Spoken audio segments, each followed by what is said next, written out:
Double the rent. The words hang in the air like a death sentence. I stare at my mother's face. I'm searching for any hint that this is some cruel joke. Her expression remains stone cold. Expectant.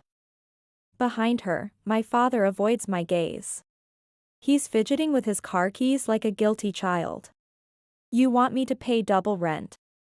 To sleep on a couch? In my own apartment? My voice doesn't sound like my own. It's hollow. Distant. It's like I'm watching this scene happen to someone else. How did I get here? When did I become the family ATM? The memory hits me like a physical blow. I'm 7 years old again. I'm sitting at our scratched kitchen table. My homework spreads before me like an abandoned battlefield. Through the window, I watch Mom and Dad load Michael into the car. He's going to another singing competition. He's 10. He is golden-haired. He already glows with the certainty that the world revolves around him. Be good, Emma, Mom calls over her shoulder. She doesn't even look back. The car door slams. I press my small face against the glass. I watch the taillights disappear into the darkness. Even then, I understood the hierarchy. Michael was the sun. I was barely a shadow. Why Michael? What made him so special that everything else became invisible? The answer came from Grandma's whispered conversations. She spoke them when she thought I wasn't listening. Your mother. She almost lost Michael when he was born. Complications. She spent 3 days praying by his incubator. 3 days that apparently earned him a lifetime of worship. Dad had his own reasons. Michael looked exactly like him. He shared his easy charm. And his ability to talk his way out of any responsibility. That boy's got natural talent, Dad would beam. His chest was puffed with vicarious pride. But talent without discipline is just noise, isn't it? I learned that lesson the hard way. 3 years of college. 3 years of bus rides. Part-time jobs. And leftover dinner conversations. Michael's apartment is empty now, I had said. My voice was barely above a whisper. Hope flickered in my chest like a candle in the wind. Maybe, finally, they would see me as worthy of the same treatment. You can move in. But you'll pay rent. The flame died. Michael lived there for free. For 4 years. Free. But I'm different, aren't I? I'm the backup plan. The safety net. The one who's expected to be grateful for scraps. I remember staring at the water rings. Michael's coffee cups had left them on the table. Perfect circles of negligence. Just like everything else he touched. Back in my living room that's no longer mine. Mom continues her performance. More people living here means more wear and tear. It's only fair. Fair. The word tastes like poison in my mouth. Sarah sits in the corner. She's bouncing baby Tommy with barely concealed smugness. She knows. They all know this isn't about fairness.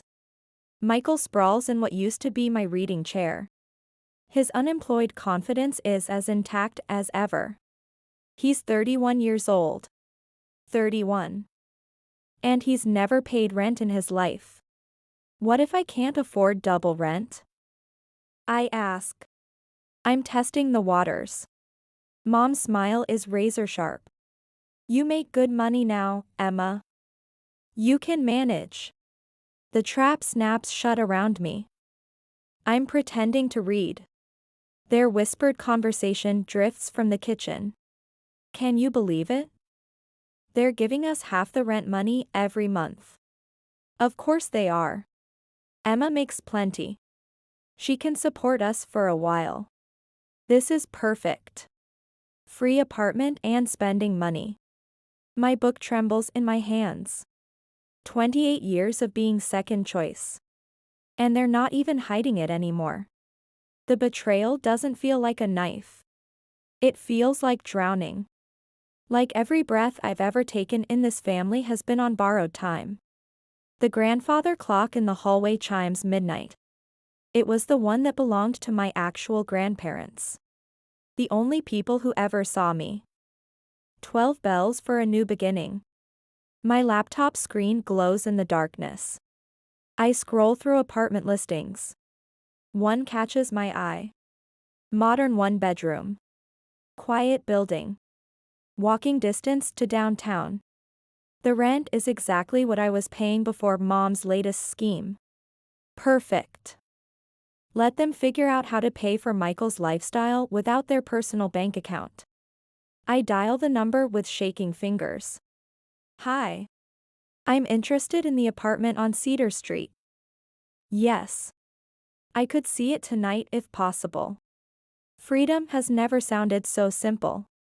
The landlord meets me at midnight. She's a kind woman. She sees the desperation in my eyes. And doesn't ask questions. The apartment comes with peace and quiet, she says.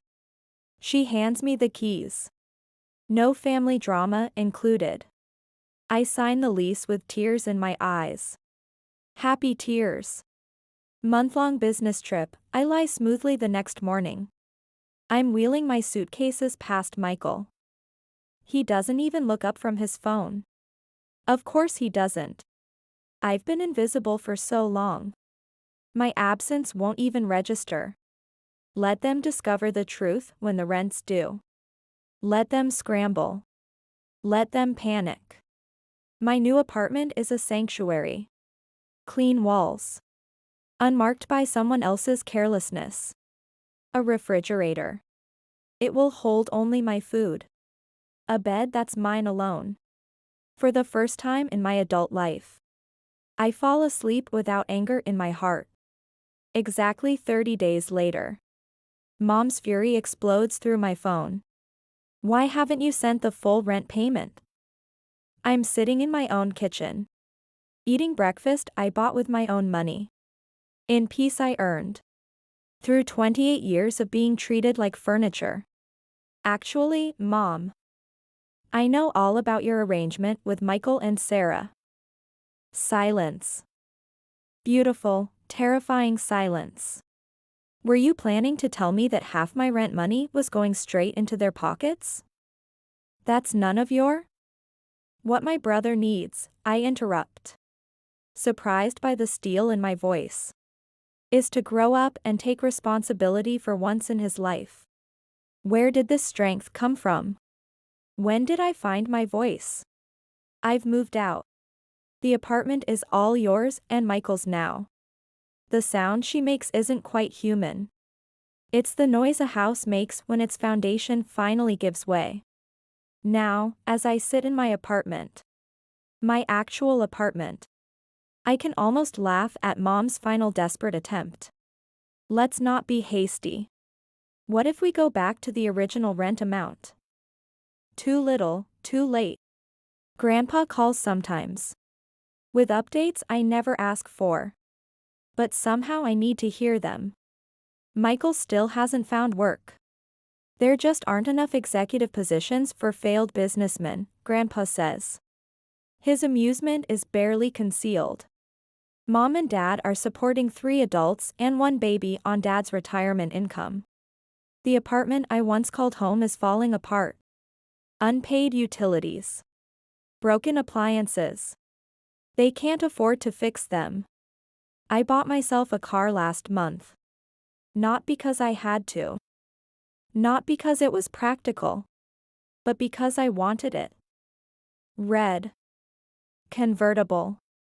Completely impractical. And absolutely perfect. The salesman asked if I was celebrating something special. My independence, I told him. 28 years late. But right on time. Sometimes I drive past the old apartment building. I see Michael's silhouette in the window. Still there. Still waiting for someone else to solve his problems. But I don't stop. I don't even slow down. The rearview mirror shows me everything I need to know about the past.